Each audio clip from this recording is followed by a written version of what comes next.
Now, I would like to introduce York International team. To begin with, I would like to introduce Eugene Lee, who is the International Student Experience Coordinator at York International. As I mentioned before, I am Zhang, and I'm a student coordinator, and with me are my colleagues Anika and Tir. Now, we're all set to dive into the objective of today's section. By the end of this webinar, we hope that the students will gain more knowledge about the process of applying for a study permit, the timeline of study permit applications, and documents essential to obtain a study permit. Before we start, I would like to quickly go over the agenda for today. First, we have a presentation given by the International Student Advisors and Immigration Specialist team who will be talking about the process of applying for a study permit. Then we'll have our question and answer section. And as a reminder, you are welcome to ask your questions using the Q&A feature throughout the presentation and during the question and answer time at the end of the presentation. Lastly, before we wrap up today's webinar, I will be sharing some of the upcoming York International pre-arrival webinars and fun events. Now, it's my pleasure to introduce Vivian from International Student Advisor and Immigration Specialist team. Vivian, please take it from here. Thank you so much. Are you able to see me and hear me okay? Yes. All right. Thank you. So, hello everyone. Good morning, good evening, good afternoon, depending on where are you right now. It's very nice meeting all of you. My name is Vivian Wong, and I'm one of the International Student Advisors at York International. Without further ado, let's jump into the slide for today. Are you able to move on to the next slide, please?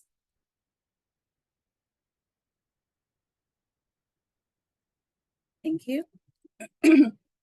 So before I start today's session, I would like to make a notice to everybody that the information I'm sharing today is current as of today's date, which is October 16th. As we all know, IRCC might update their policy from time to time, so it's very important to stay updated of their new policies and new changes to the regulations. Within the next hour or an hour and a half, we're going to go through the following content, including a brief introduction to York International, and then we're going to go through the study permit application process, including the documents that you need for the study permit application, the IRCC online application system. We'll also cover part of the IM form questions. And last but not the least, we're going to go through some refusal reasons, because in the past years, we've seen cases where student case got refused, especially if there's an initial study permit application. It's going to cause a delay in their study. So we don't want that to happen to any one of you who's sitting in this room today. So we're going to go through some refusal reasons so that we can put the strongest application with our first try. And then last but not least, we're going to finish today's session by the Q&A session. This is our team. So currently there are 4 international student advisors within our team. As you may can see, we speak different languages. We have different cultural backgrounds. And please be noticed that only a licensed person can give you immigration advices. So some of you might have friends or relatives who has experience with immigration applications. However, they are not licensed person. So they can only speak to their personal experience. However, those are not immigration advices.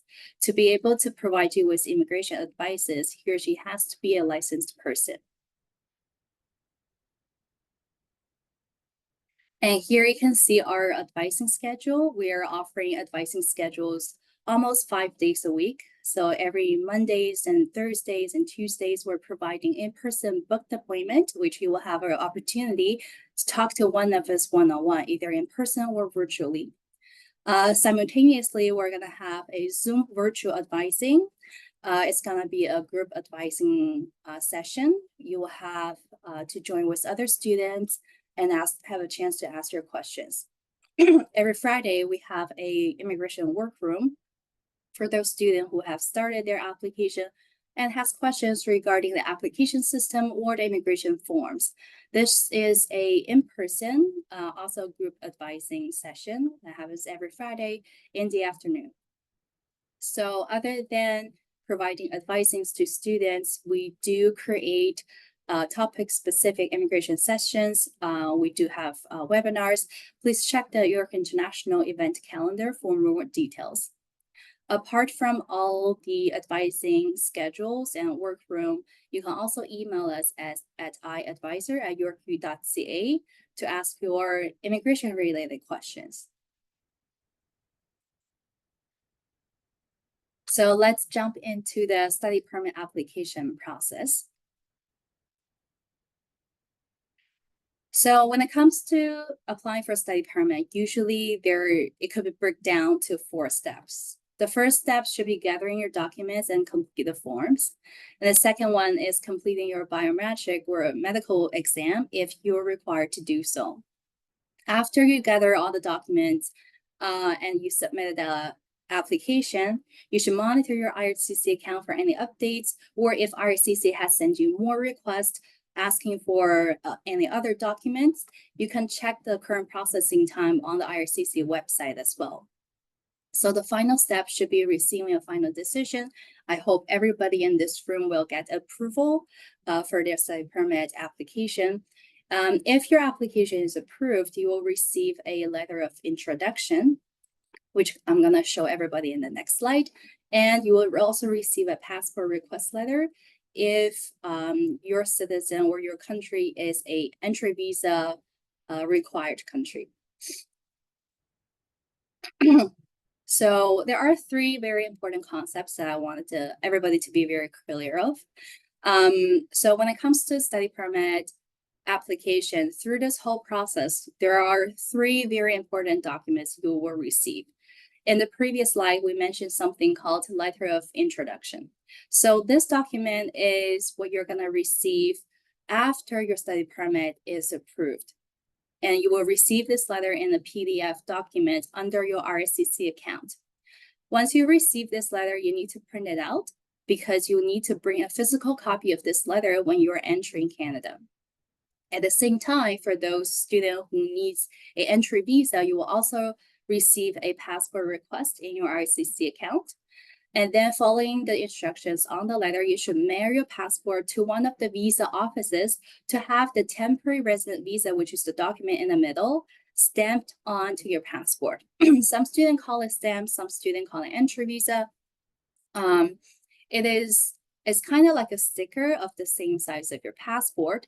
So after you mail the passport to the visa office, you're going to have this sticker stamped onto your passport so that when you're entering Canada, you are allowed to do that. When you're going to arriving in Canada, either at the airport or any border, you will receive the actual study permit after the CBSA officer examined you. So the study permit, I know on the screen, it might look as the same size of the temporary resident visa. However, it is way bigger. So the actual study permit is of an A4 size paper size. And you will acquire this study permit at the airport. So when you receive these 2 documents, there are a few things that I want everybody to double check. The first thing you should check is the expiration date of the temporary resident visa as well as the study permit. It is very important to put a notification or reminder on your calendar of these 2 days because you definitely don't want these 2 documents to expire. The second thing to check is whether or not you have the work conditions printed in the middle or at the bottom of your study permit. Without the work condition printed on the study permit, you cannot work. So those are the 3 very important documents that most of our students should be familiar with. When it comes to the actual study permit application process, there are 2 different study permit categories or 2 different streams. Let's take a look at them separately. The first one is called the regular study permit stream. And the processing time is approximately 15 weeks. And I think recently it has experienced a slightly delay, so it might be longer than 15 weeks now. The required document for a regular study permit stream includes a letter of acceptance, the attestation letter, proof of your identity, which should be the passport, and also the proof of financial support. The amount of the proof of financial support should be your first year of tuition fee plus $20,635. And also don't forget to review some country-specific instruction guide to see if there's any other additional document IRCC asks you for. That is the regular study permit stream. There is another stream, it's called the student direct stream. As you can see, the processing time is way shorter than the regular stream. However, the requirements are slightly different as well. First of all, you must have citizenship from certain countries to be qualified under the student direct stream. For example, I know Brazil, China, Colombia, India, Pakistan, Vietnam, Philippines, these countries are qualified. And also, other than the top 3 required document, which is exactly the same as the regular study permit stream, the proof of financial support is slightly different. So you have to, if you're applying under the SDS, you must have a first year paid tuition fee receipt, which means that you must pay the tuition fee upfront, as well as a proof of financial support that you have put $20,635 into a GIC account.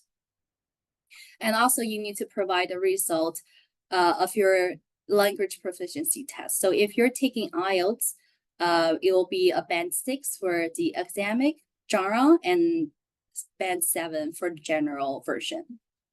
And also same as the regular study permit stream, please don't forget to review the country-specific instruction guide. What kind of documents do I need to apply for the study permit? So generally speaking, there are 4 documents that all the students need to prepare. Those are, the first document should be the letter of acceptance, which is also referred as a LOA. The second is the proof of financial ability to study and live in Canada. And also your study plan, we also call a letter of explanation, explaining the reason and your intention to study in Canada. The last document is newly carried out early this year, January of 2024, which is the provincial attestation letter. So let's go through them one by one. So the first document is your letter of acceptance, which is also called LOA. So you can find this letter under your MyFile account. The correct document that you should be using as a LOA is named as acceptance/visa letter. And the LOA should be from a designated learning institution. And also, you should also submit a recent official transcript because those are mandatory to apply for a study permit. If your offer letter is a conditional offer, that is fine. You can still use that offer letter to apply for study permit. It's just in your study plan, briefly explain how you have or how you will meet the conditions. For example, you can submit the transcript or your most recent mark sheets. The second document should be the proof of your financial ability. So when you are planning to come over to Canada to study, take some time to sit down with your family, discuss your finance situations. What are going to be the costs that you cannot avoid while you're in Canada? And how often will be the fund being sent to you? So you should check the local visa office instructions, as we previously mentioned in the previous slide, because the requirement could be slightly different.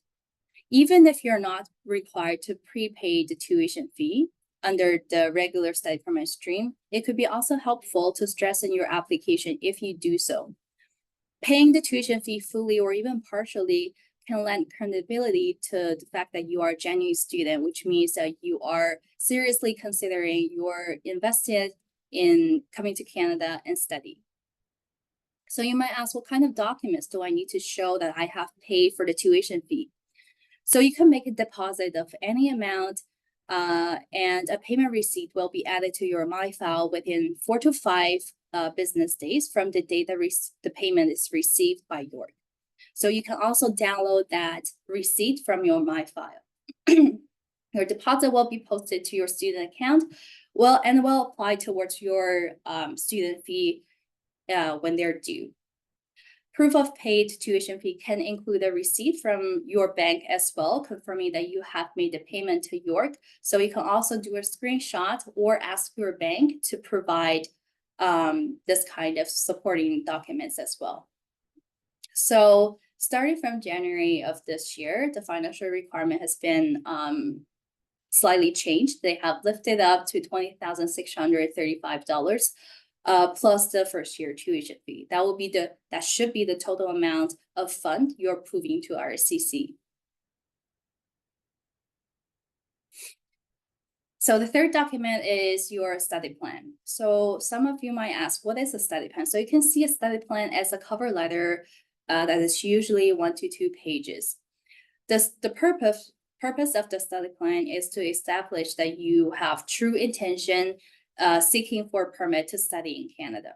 The purpose of your study plan is to demonstrate to the IRCC immigration officer that you are genuine and you have sufficient ties to your home country, so that once you finish your study in Canada, you have, or your original plan was to going back to your home country. When you're writing the study plan, you should be very specific and it should be factual and practical.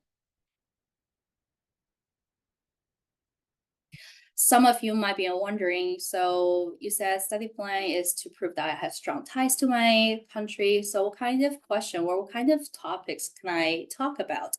So I break it down into 2 parts. The first one is how to prove to IRCC that you're a genuine student. So you can talk about why do you want to study at York University? Why does this step is very important in your education journey? Why can't you do it in, for example, your home country or any other country that's closer to you? And how is your study will be helpful in the future when you're finding a job? That is to prove that you're genuine students. We also want to emphasize that we have strong ties to our home country. So under this part, we can talk about what aspect of your life bind you to your home country. Why would you want it to, or you need to return to your home after staying in Canada? Do you have family members or family obligations? Or if you finish your study in Canada, do you have a job opportunity waiting for you back in your home country? If any of those applies to you, those are what we can talk about under ties to home country, under that part.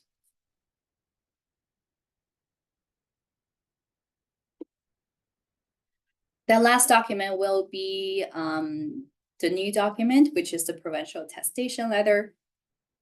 So to acquire this document, the first step is to first accept the offer from York. There is a $1,500 of deposit that you need to pay. Please pick the deposit within 10 business days after accepting your offer.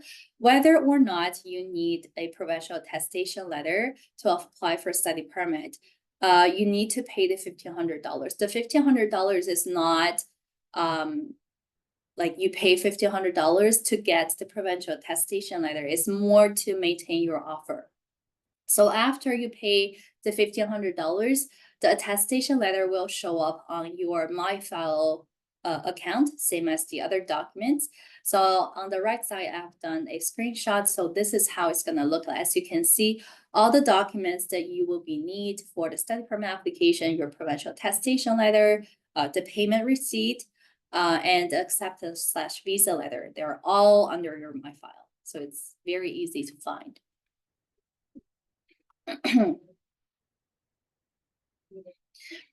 As some of you may know already, some students do need the PAL, some students don't. So it's very important for you to first find out if you need a PAL or not before you even start the study permit application. So if you're not sure, let's take a look at them together. You will need a provincial attestation letter if you're currently outside of Canada. You are applying for your very first study permit, and you will be studying in one of these following programs, either undergrad, like diploma or certificate, the language bridging program, or if you're finishing a dual degree or pathway program, you will need a provincial attestation letter. And you don't need a provincial attestation letter if you fall into any of these categories. If you are studying a master or PhD program, you do not need a provincial attestation letter as of today. If you're currently inside of Canada already and you're holding a valid study permit in your hand, you're only applying for a study permit extension, then you do not need a provincial attestation letter. Or if you have or are dependent of someone with a valid work permit or any other categories of exemption, you do not need a provincial attestation letter. I have also inserted a QR code here, leading you to one of the quizzes we have created. If you're not sure whether you need a provincial attestation or not, I strongly encourage you to scan the QR code, fill out the questionnaire to find out. Other than the form major or main document we have talked about previously, there are some other documents. For example, some of you might need to do a medical exam. You definitely need a valid passport. Since we're talking about the passport, I want to point it out to all of you. Please make sure that your passport is not expiring in a short time, because any permits, including your study permit, your entry visa, will not issue beyond your passport expiration date. So if your passport is expiring within 6 months, say, I do suggest you to extend the passport first and then apply for the study permit. You will also need to take a visa photo. You also need to do biometrics and any other forms or other documents required by your country-specific visa office. Please be mindful that all the documents must be in English or French. If they're translated, you must provide translation, a certified photocopy of the original and affidavit form from the person who completed the translation.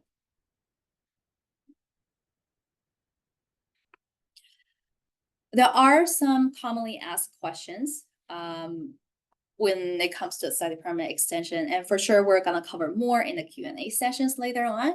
I just wanna quickly cover the two of them. So some students might be wondering, do I need to do upfront medical exam? So if you have lived in a designated country or territory for over 6 months, or if you're planning to work in certain fields, for example, hospital, like healthcare, if you're planning to work with children, you will need to do a medical exam. And depending on your country, you may be required to do this medical exam upfront. Even if you're not required to do the medical exam upfront, you may be able to do it upfront, so it can fast track your application. About the biometrical fingerprint scan and photo, you do need to do it once every 10 years. So if you have done it previously, either for your visitor visa or your entry visa, within the past 10 years, you don't need to do it again.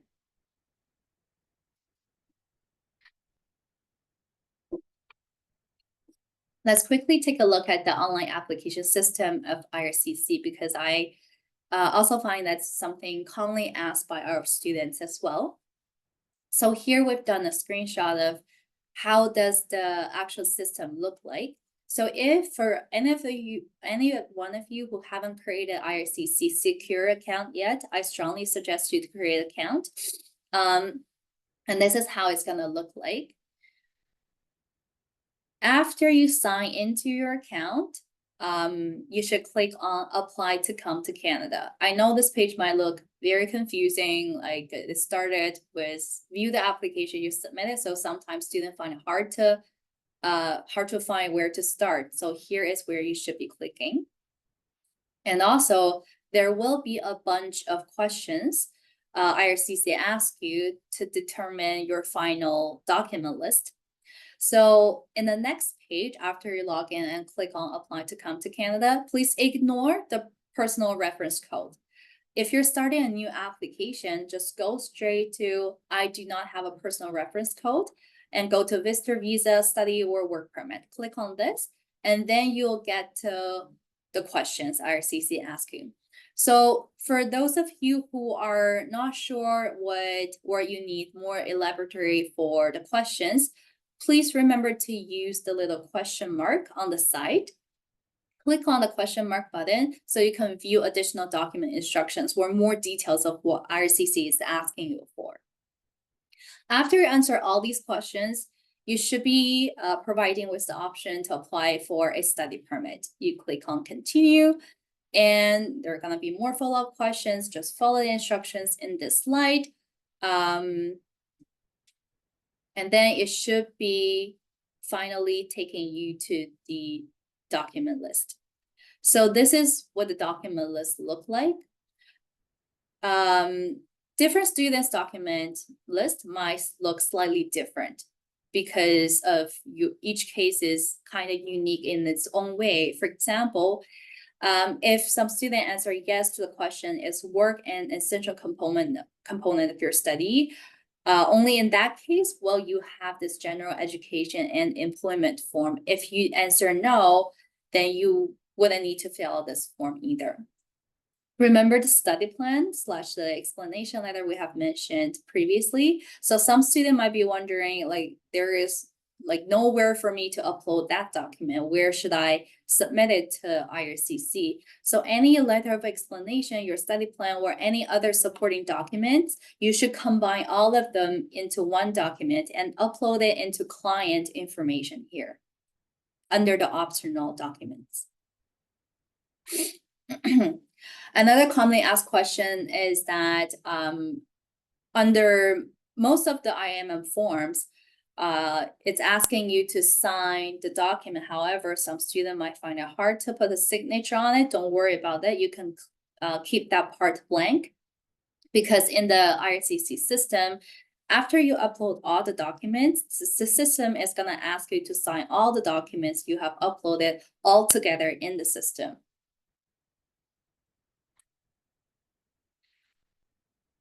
I also wanted to cover some of the commonly asked immigration form questions. So the very first struggle student encounter is they find it hard to open up the documents. So because IRCC's immigration form are secure documents, you need to download the actual document into your laptop, right-click on it, and open it with the Adobe Reader. You cannot view any information if you open it up on a website browser. So the form, it should be pretty straightforward. You just answer whatever question IRCC is asking you for honestly. However, there are a few things I want to point it out to all of you. So for the information on the details of internet study in Canada, the designated learning institution number can be found either on York University's official website. You can also find that information in your LOA as well. So does the student number, the duration of your expected study time. So all these information you can find on your letter of acceptance. So for the tuition fee, you can also find this information in your LOA. When it comes to the fund available for my study, it should match the total amount of funds you are showing as proof. For example, if you have a combination of $20,000 in your bank account, 500 from a scholarship, and for example, 50,000 from your parents, adding all those numbers up, so it should be $73,500 you're filling up here.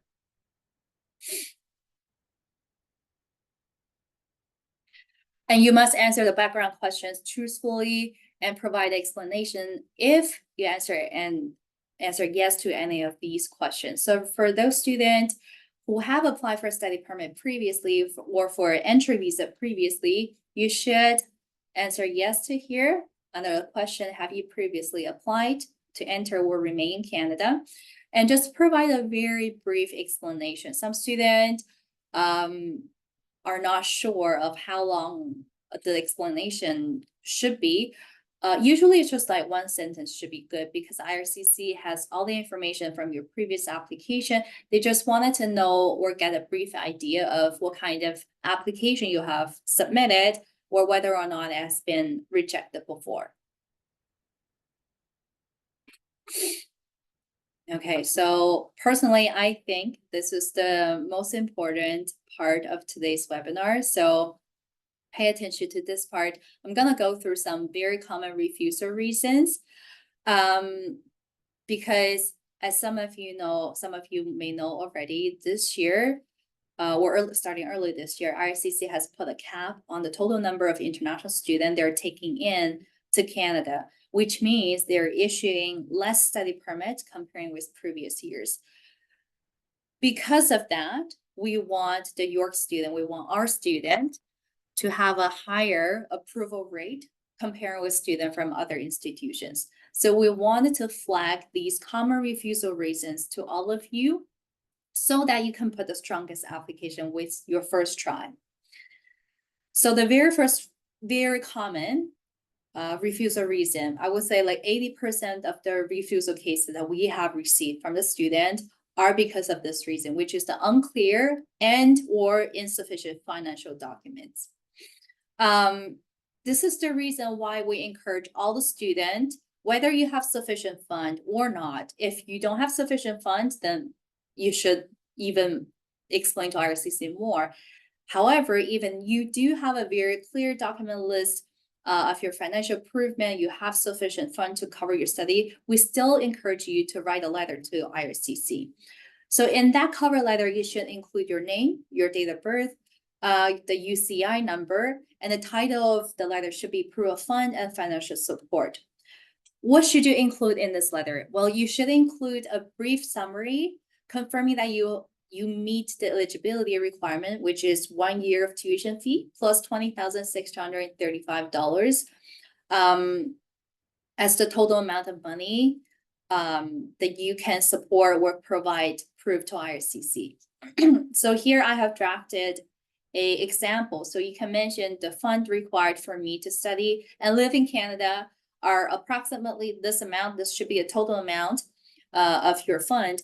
And this amount is based on the estimated cost of the tuition fee of 1 year. Insert the amount from your LOA, the letter of acceptance, as indicated in my LOA, and this much of money for living expenses. And below is a list of documents proving I have sufficient financial funds to cover these costs. And under that, you should insert a list of documents you are providing with a brief description. For example, if you're providing your bank statement, say bank statement from what time to what time.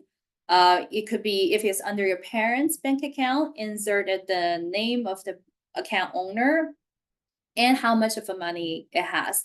Also list the page that you will be inserting the bank statement in. It's the same for if you have a proof of property ownership of your parents. If you are working, you can provide an employment letter. Or if you are a scholarship receiver, you can also include the scholarship as part of your proof of fund.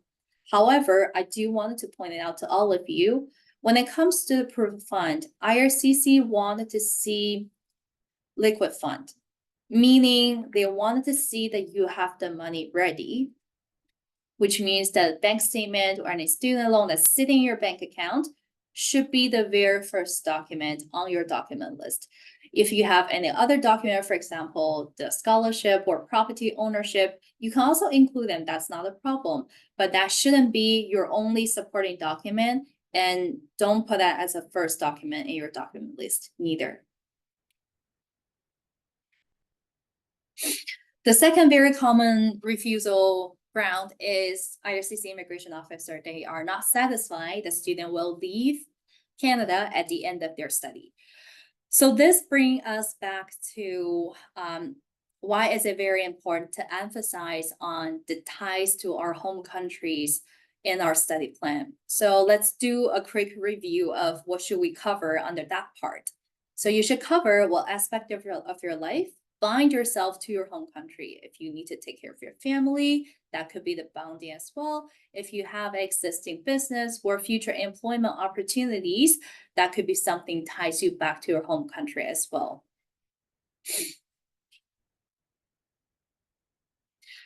The third, and also this is the last very common refusal reason, will be unreasonable studies. So this part actually brings us back to the topic of demonstrating to IRCC we are a genuine student. We truly wanted to come to Canada to study. So in the study permit, in the study plan, we need to talk about why do you want to study at York? Why is this journey very important? logically and beneficial in your future employment. And also, why can't you do it in some other country or some other institutions that is closer to your home country? So we have covered all those topics as well. If very unfortunately, first of all, we don't want this to happen to you, but nothing is 100% guaranteed. If unfortunately your study permit got refused and receive a refusal letter, what should you do? So the very first step that you should do is to connect with one of us, one of four of us. Reach out to us through either drop-in advising session or email us. If you're emailing us, we do wanted to see your refusal letter. And if you have the GCMS notes from IRCC, we would also love to see that as well. Because that will be, those two documents are gonna provide us with more information of what kind of reason did IRCC refuse your study permit on. And if your case is slightly more complex, for example, you have been refused before, and this is actually the second or even the third time you've been refused, you might want to consider hire a legal representative to help with your further application. Here, I wanted to share a couple of very important contact information. So, excuse me. For those students who have questions regarding the admission part, including admission requirements, application deadlines, for example, when should I submit the language testing result, or credit transfers, deferral questions, all the topics I have listed on the left side, these are questions that we don't have expertise to answer you. For those questions, you can either visit York-U Future Student website, or check your MyFile for any updates for any documents. If you can't find the answer or information in these two places, please email internationalquestion@yorku.ca for the admission questions. If you have questions on the academic side, for example, enrolling in courses, programs and degree requirements, peer mentoring study groups, please contact your academic advisor from your faculty. Last but not the least, if you have questions regarding immigration, for example, study permit refusal, or if you're not sure how to fill out questions on the IMM form, please reach out to us. Do check the York International event calendar. I have inserted QR code here as well, because you will find where to register yourself for the one-on-one appointment, as well as our group drop-in advising sessions as well. I have put the email address here as well. Okay, I'm gonna bring back the schedule so you can have a brief idea of what are the different ways you can reach us through. And then that will be the last slide of my presentation. I think we can open up the floor for the questions from the students. For sure. Thank you, Vivian, for the information on the study permit. We hope that you have an opportunity to get an insight into the process of applying for a study permit, the timeline of study permit application, as well as documents essential for study permit. While I'm addressing all the questions asked during the presentation, you folks can still type in your question using the Q&A feature at the top and bottom of your screen. Okay, so we have a question from participant regarding the field of study. Hi, I apply for the computer science. Which field of study should I choose? I think this is a perfect example of what kind of knowledge we are qualified for and what kind of question that we cannot answer. So I can't see the name because it says anonymous, but I feel like this is more of a question your academic advisor or the admission team should be able to answer. I'm gonna go back to the slide, to the previous slide. I'm not sure if I can still control it. So apply for study computer science, which field of study should I choose? Okay, so I do suggest you to reach out to the admission team.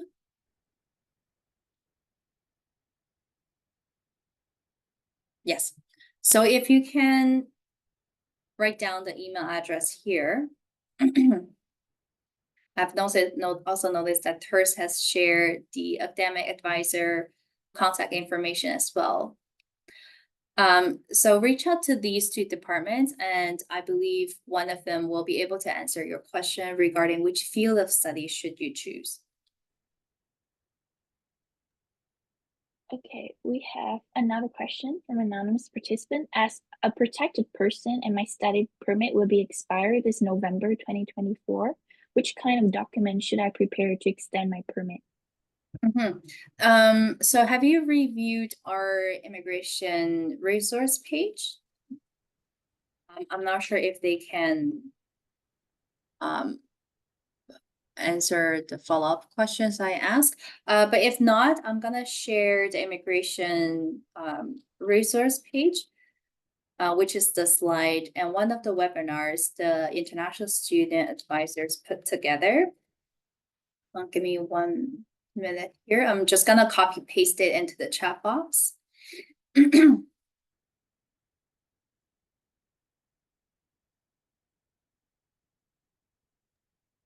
And also as a reminder, if you do not remember, please go back to the slides, which will be sent to you to your email. Thank you. I have just shared the study permit extension slide to the student who ever asked this question.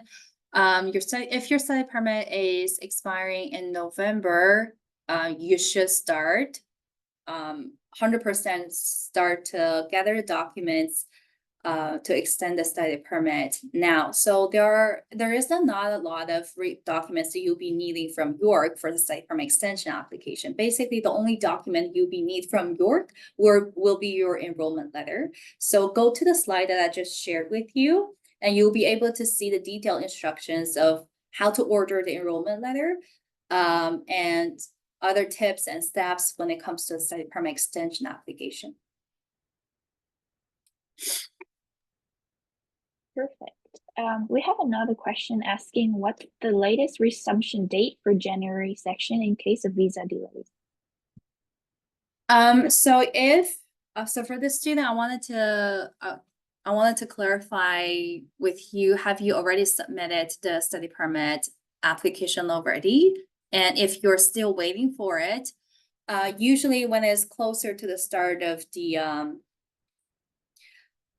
semester, usually if you still haven't received your study permit within 1 month prior to the start date of your winter semester, you need to consider to defer the start semester to the next one, basically. So I'm gonna share this page with you. I know the current information on our study permit delay FAQ, which is the page I'm gonna share with you now, still hasn't been updated to winter because currently we're still in fall semester. But save this link because when it's coming closer to January, we're gonna update the information on the slide. And it's pretty much gonna be the similar steps. There are a few things that need to pay attention to. For example, the deadline for you to apply for a deferral. And also you might need to pay attention to the deadline for you to drop your winter courses, as well as the refund table for if you have paid for the tuition fees already. So mark this page and just keep checking it when it's coming closer to January. Okay, I will be addressing the next question.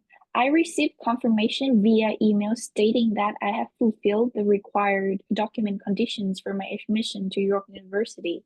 However, upon reviewing the My File portal, I noticed that the official examining board results still indicate not yet received. Will you kindly verify the status of this document and confirm whether it has been received?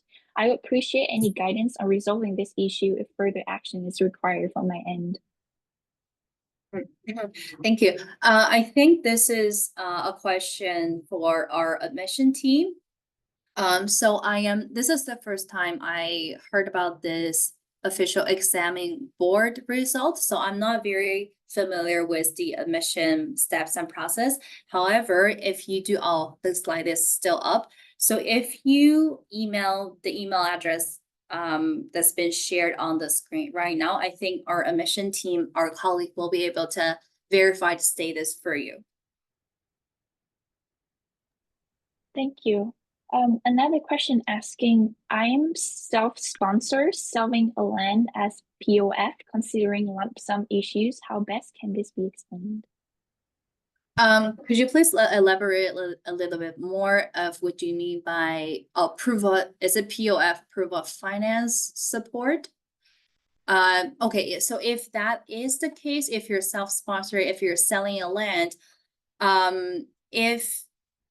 if you can get some sort of document from your bank statement, I'm not sure how long in your country selling a land and waiting the money to be deposited into your bank account, how long that's going to take.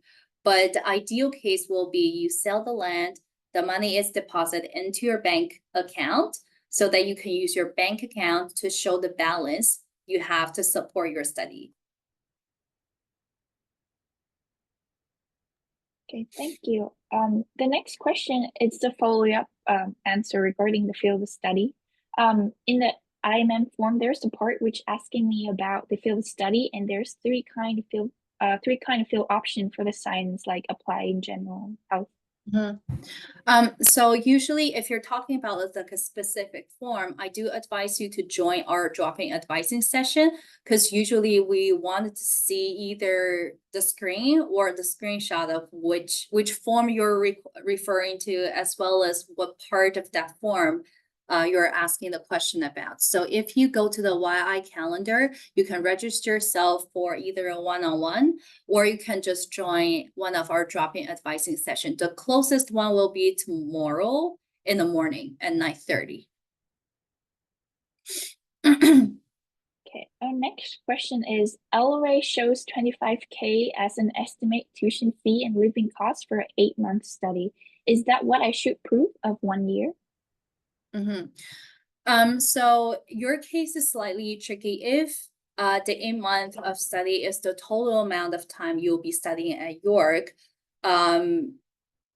if that is the case, for sure, it's always when it comes to the money you have to support your study here in Canada, it's always the more the merrier. However, if you do not have sufficient fund to cover 1 year, in your case, you do need to explain to IRCC what was the reason. So the way you can put it is because your program, instead of a 12-month program or 12 months of studying period, you only need to stay in Canada for 8 months. Therefore, this is the total amount of money I have to cover the 8 months of study while I'm here in Canada.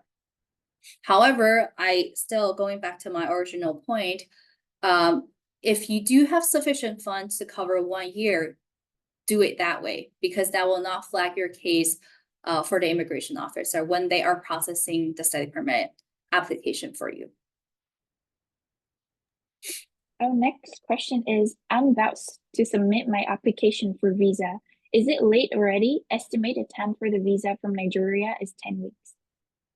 Let me quickly double check the RCC processing time here.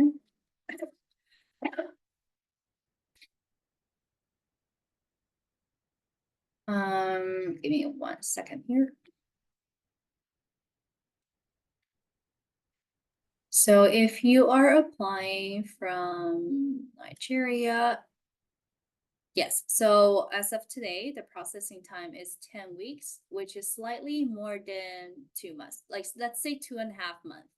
So if your intake is January of 2025, so you have, today is mid-October, so mid-November, mid-December, and then more 2 weeks. So like, if you submit a study permit today, there's still a chance that you can get the study permit approved by the start of the January intake. However, you should do it as soon as possible, because as you know, the timeline for you is very tight now.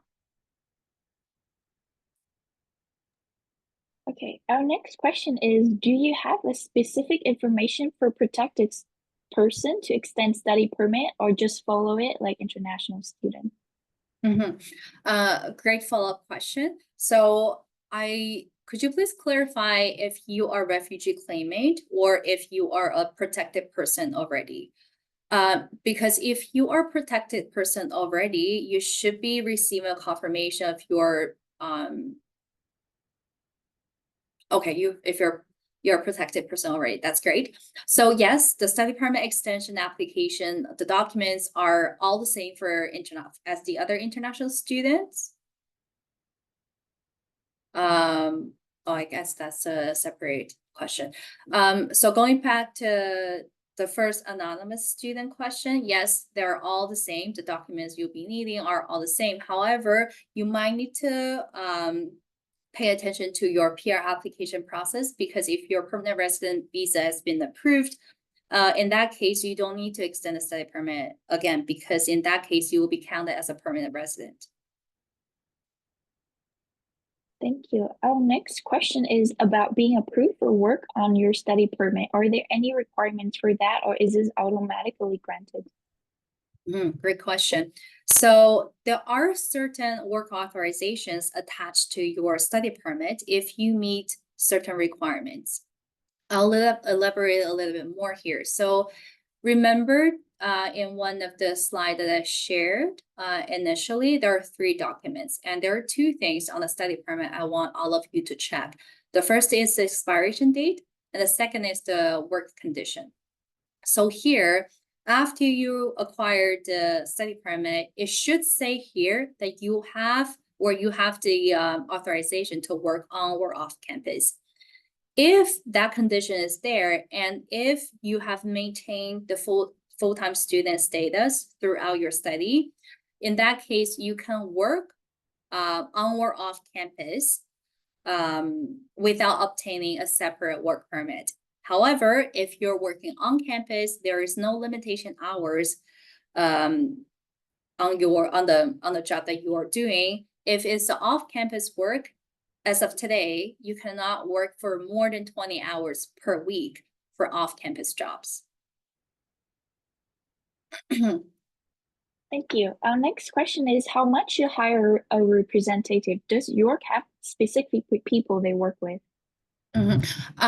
So I'm not sure about I cannot give you an exact number of how much does it cost, because their service fee also range variously. However, you can choose to either hire a immigration consultant, which is most of the time they're cheaper than immigration lawyers. But also it depends on the complexity of your case. If it's very complex, if it's a case that you have been refused for multiple times, we do recommend you to go with an immigration lawyer. York does not have, we don't work with any lawyers outside of our school. However, we do have a list, because from our past experience, there are cases where our student basically fall into scams, right? They found a person that claimed that they are licensed, and they pay a lot of money to hire that person, but ended up getting the wrong advice. So due to that reason, we do keep a list of immigration lawyer that we know they're in good stand. However, we don't work with them, and we always suggest students to explore the market as well. So for students who need that immigration lawyer list, we can forward the list to them, but at the same time, we also tell the student, feel free to explore on the market as well. Thank you for all your questions. Now I would like to share some upcoming pre-arrival webinar events. However, you can continue using the Q&A feature to ask any question that you may have to Vivian. We'll be coming to the Q&A section again at the end of the webinar. As a reminder, all the registration links to event will be shared in the chat.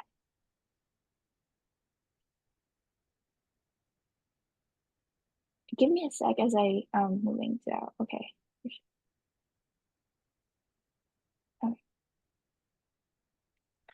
Thank you for your patience. Global Peer Program is an amazing program brought to you by York International. In this program, you will get a chance to learn all about York from a student perspective and hear about experiences of current students at York. The program consists of 2 different events each month, which is the GPP community event and GPP drop-in. GPP monthly drop-in section is where you can get a chance to have one-on-one conversation with a mentor who is a current student at York. It's a perfect opportunity to get all your questions and concerns addressed privately and personally. The upcoming date for October drop-in is October 17th, which is tomorrow. You can drop by at the section anytime between 9 to 10 a.m. on this date. Financial planning for international students. Pre-arrival webinars. As an international student, understanding how to personally responsible for your finance and smartly navigate your spending is important. This pre-arrival webinar will provide you with necessary information regarding the cost of living and financial resources available in Canada to help you with your journey.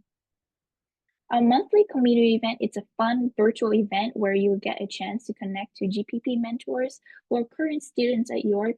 And besides addressing your questions concern, the mentors will also have discussions about specific themes related to York in Canada, for example, faculty at York, things to do in Toronto, etc. This month events at York University, and it will take place on Thursday, October 31st, 2024, and we're looking forward to seeing y'all there. Health insurance is a must-have for international students. It is extremely beneficial to have information about how you can access your health card and take advantage of all the benefits you can with your healthcare and extended healthcare plan, which include but not limited to dental and eye care, counseling sections, prescription, etc. This upcoming pre-arrival webinar on November 30th will provide you with everything you need to know all about your university healthcare plan, which is known as UHIP, as well as some other wellness resources available at York. Now I'm gonna move on to our calendar event. Here's our York International event calendar. You can find registration links for upcoming pre-arrival webinar that I just mentioned, all the GPP events and other fun York International meetups. Calendar link, it's also gonna be shared in the chat. And here are all our social media accounts, and don't forget to follow us on our social media to know more about York International. Now we'll look into the Q&A section to see if we have any more questions. It seems like we're all set for the day. Thank you for joining us today, and we hope that some of your concerns are addressed and you will feel more confident with your journey here in Canada, and looking forward to see you all again at all our future events. Thank you.